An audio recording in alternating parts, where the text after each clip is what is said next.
Okay, Allison Morrow and myself have been at the forefront of this conversation with Steven Crowder on about 12 to 24 hours ago, saying that he had receipts and there were right-wing media outlets that did not capitulate to what he wanted, or they were just money hungry, and he's going to use this as a platform to launch something. I will tell you, and you go to Allison Morrow's locals, her content sites, and you will see where I called this out a long time ago. I was at least 12 hours ahead of this. Now, with that being said, I will also tell you that I used to work at WSMV in Nashville along with a particular person who used to do some work for them as well. And everybody knows that over the last 2 years, the Daily Wire has moved their operations from California to Nashville. They've hired people. You put two and two together. I was the first one to call it out. And that Steven Crowder did not get the offers that he wanted, or did not get the contracts specifically that he wanted. And I was the first one to say, hey, he's talking about Daily Wire. No, it's not Daily Wire. And you look at Allison Morrow's locals, and no, you don't know what you're talking about. Well, the proof's in the pudding. I actually tried to get an editor from the Daily Wire to go on record. And when I say on record, this is the old school journalist in me.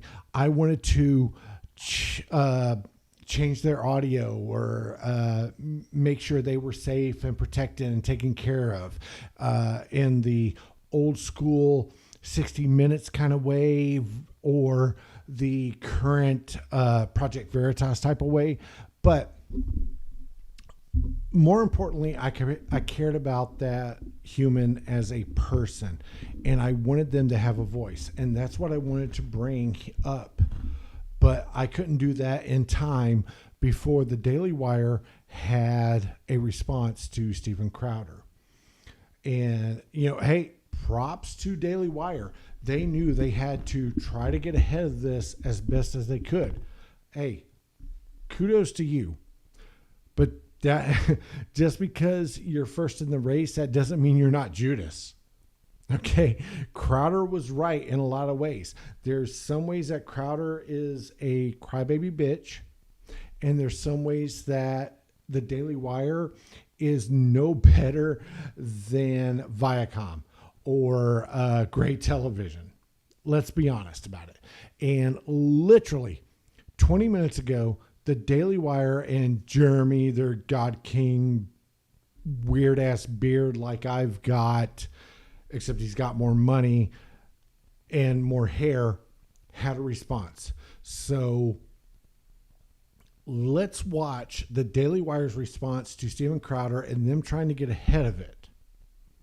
And I'm going to do some live reaction as we're watching it. Our friend Steven Crowder has launched a new initiative called Stop Big Con.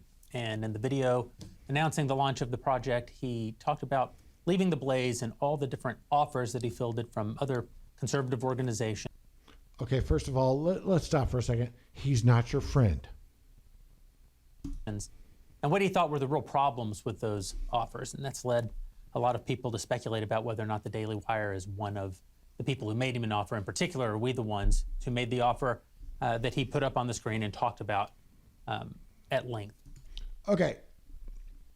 Bro, you're not breaking any barriers here. We knew it was you from the jump. And when I say we, I mean the real ones. We knew it was the Daily Wire from the jump.